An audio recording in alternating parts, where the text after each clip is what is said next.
Let me be honest. Most of the financial traps you've walked away from will never be seen by anyone. The strange contract you didn't sign, the too-good-to-be-true loan, the expensive membership you almost bought at midnight. You just closed the tab. You blocked the number. You smiled awkwardly and said, "I'll think about it." Then you moved on. And yet, that tiny moment, that quiet no, could have been someone else's protection if they had known about it. Picture this. You're tired. It's the end of the day. Someone sends you a message. It is a business opportunity, a shiny investment, a side hustle with big words and small print. Or you're sitting at a bank desk. The staff member offers you a loan or a credit card with soft, reassuring language. Don't worry, it's very common. Everyone does this. Just sign here. Or you're at the gym. They try to lock you into a 1-year membership with a discount only if you pay now. You feel that little knot in your stomach. Something doesn't quite fit. Most people do the same thing in that moment. They either go along with it, hoping it will be fine, or they escape, a bit embarrassed and a bit unsure, telling themselves, "Whatever, at least I didn't get stuck, let's forget it." And that's the hidden pattern. We treat each financial trap as a private near miss. We think, "I almost got fooled. Better not talk about it. I'll sound naive." Or we think, "It's not my business to warn others. People are responsible for themselves." So we save ourselves, and the trap stays out there, open for the next person. The butterfly effect of money is quiet. It doesn't look heroic. It looks like you, sitting somewhere, typing a few honest lines into your phone. Imagine this. Every time you walk away from something shady, you do not just disappear from the scene. A weird contract, a zero-interest loan with hidden fees, a network marketing scheme, a sketchy installment plan. Instead, you pause. You open one note on your phone, or one folder on your laptop, or one little notebook in your drawer. You call it something like "Money Traps I Didn't Fall Into," or "Economic Lessons I Didn't Have to Learn the Hard Way." And you write 3. What was offered? What felt wrong? Why did you say no? No drama, no insults, no names of companies or people. Just the mechanism of the trap. Just the structure of it. Now imagine this note is not only for you. Months later, your friend is about to sign a similar contract. They remember something you posted. "Hey, just a warning, there's this type of flexible loan where the interest is hidden in the service fee. I almost took it." They read your 2-sentence story in a group chat, or they see it as a story on social media. Suddenly, they're more alert. They ask more questions. Maybe they walk away too. Your 5 minutes of typing quietly reached into someone else's week, and it changed it. That's the real-life butterfly effect. One person's almost mistake becomes another person's protection. So here is the one simple action I want to offer you today. Create a tiny archive of financial traps you've walked past. Nothing fancy.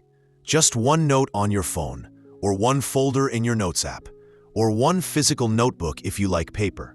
Give it a name that feels kind, not shaming. Something like "Money Lessons I Didn't Have to Buy with Pain," "Economic Red Flags I Listened to," "Financial Dodged Bullets."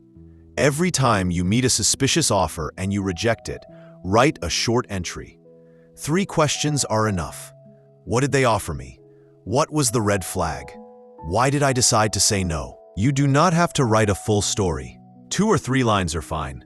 No names, no brands, no personal attacks. Just the pattern. They said X, but the contract said Y.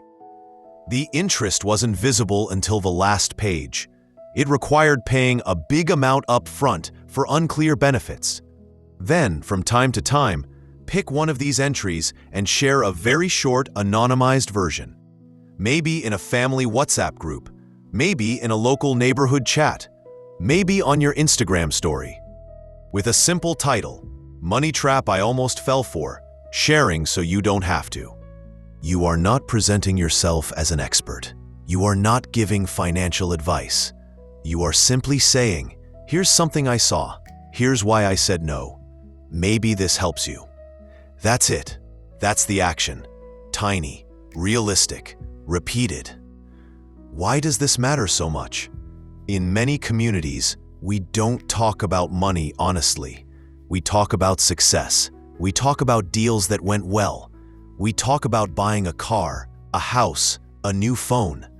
We almost never talk about the weird contracts we tore up, the loans we refused, the jobs we didn't take because the pay was unclear. Silence is a gift to scammers. Isolation is the perfect soil for financial abuse. When you create this little notebook of traps I walked past, you are doing something quietly radical. You are turning your private fear into shared wisdom. You are moving from I almost got tricked, I feel stupid, to I saw something that didn't feel right. I listened to myself, and now this story might protect someone else. It is not about being smarter than others. It is about refusing to let shame close your mouth. A city becomes safer when its people talk. When they say, there's a hole in the pavement on that street, watch your step. You are doing the same thing, but for contracts, loans, subscriptions, and shiny opportunities. You are building a small, informal, community-level verbal insurance, a digital insurance, not written by banks or governments, written by people who have been there, people who sat in that chair, people who held that pen, people who felt that doubt. Underneath all of this is something very human: dignity. Money is not just numbers. It is linked to pride, survival, childhood, class, fear, and dreams. When someone loses money in a trap, they don't just lose cash. They often lose a bit of their self-respect. They feel stupid. They feel alone. They feel very, very quiet. When you share the traps you've avoided, you are sending a different message. You are not stupid for almost believing this. The offer was designed to be convincing. You are not alone. Look, it was offered to me too.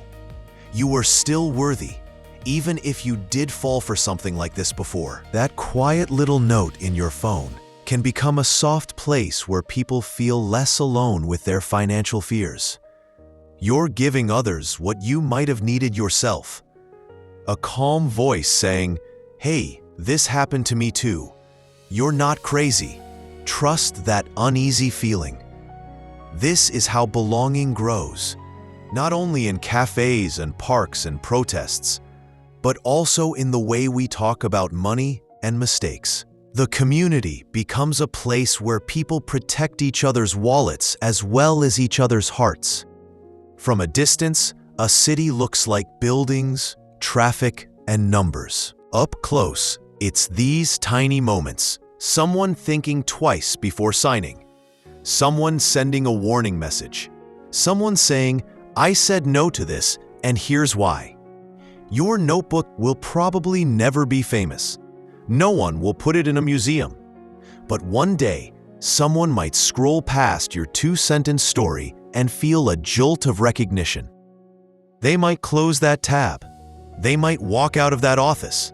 They might keep money they really need, and they'll never know that your small act helped them. You'll never know either. But that's how butterfly effects work in real life. Invisible, quiet, and absolutely real. If you want, you can start today, right after this video. Open a note and write your first entry about a trap you walked past. Give it a name that feels kind. Answer those 3 tiny questions. And if you feel comfortable, share one of your stories in the comments here, like this: today's butterfly trap I walked away from in city country. No names, no brands, just the pattern, just the lesson. Someone, somewhere, might read it at exactly the right moment. This is Butterfly Cities. Small actions,